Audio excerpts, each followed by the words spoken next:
আপনাদেরকে জানাই অসংখ্য অসংখ্য ধন্যবাদ। আপনারা দেখছেন আপনাদের প্রিয় ইউটিউব চ্যানেল wow007। তো ফ্রেন্ডস, ইতিমধ্যেই একটি দুর্দান্ত আজকের দারুণ খবর। ডিএ নিয়ে কিন্তু আবার কেন কলকাতা হাইকোর্টে মামলা করা হলো। ডিএ তো দেবে বলেছে মাননীয় মুখ্যমন্ত্রী মমতা বন্দ্যোপাধ্যায়, কিন্তু তারপরেও ডিএ নিয়ে কেন আবার কলকাতা হাইকোর্টে মামলা হলো, চলুন বিস্তারিত আজকের এই ভিডিওটিতে দেখে নেব। চলুন দেখে নেওয়া যাক কী বলা হয়েছে। ভিডিওটি সম্পূর্ণ দেখবেন। চ্যানেলে যারা নতুন ভিডিও দেখছেন অবশ্যই চ্যানেলটিকে সাবস্ক্রাইব করে রাখবেন পরবর্তী নতুন আপডেট পাওয়ার জন্য। তো ফ্রেন্ডস, চলুন দেখতেই পাচ্ছেন ডিএ মিটিয়ে দেওয়া হবে ঘোষণার পরেও কিন্তু কলকাতা হাইকোর্টে কিন্তু মামলা কর্মীদের কেন কী কারণে বলা হয়েছে, চলুন বিস্তারিত আজকের এই ভিডিওটিতে দেখে নেব। চ্যানেলে যারা এই ভিডিওটি প্রথম দেখছেন অবশ্যই চ্যানেলের সাথে থাকবেন, চ্যানেলটিকে সাবস্ক্রাইব করে রাখবেন। হয়তো অনেক কিছু ভুল হতে পারে, তার জন্য ক্ষমা করবেন। চলুন দেখে নেওয়া যাক আজকের আপডেটটি। আপনাদেরকে আপডেট দেওয়ার জন্যই কিন্তু আমি ভিডিও বিভিন্ন রকম দিক থেকে করেই কিন্তু আমি ভিডিওটা বানাই।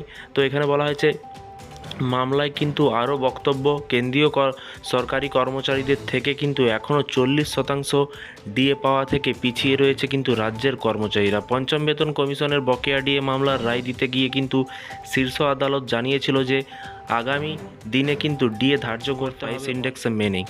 এবার সেই দাবি কিন্তু কার্যকর করতে কিন্তু নতুন মামলা দায়ের হলো সুপ্রিম কোর্টে। এখানে হাইকোর্টে দেখতেই পাচ্ছেন সম্ভবত 6 এপ্রিল মামলার প্রথম শুনানি কিন্তু রয়েছে। ভোটের নির্ঘণ্ট ঘোষণার 1 ঘন্টা আগেই মুখ্যমন্ত্রী এক্স হ্যান্ডেলে পোস্ট করে জানিয়ে দেন যে মার্চ মাস থেকেই মিলবে বকেয়া ডিএ। 2009 সালে রোপা অনুযায়ী কিন্তু বকেয়া ডিএ দেবে রাজ্য সরকার।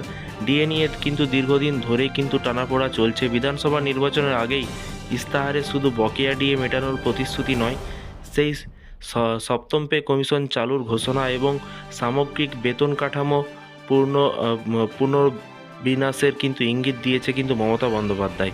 এবং কদিন আগে কিন্তু বেতন কমিশন চালু করার প্রতিশ্রুতিও দিয়েছেন অমিত শাহ।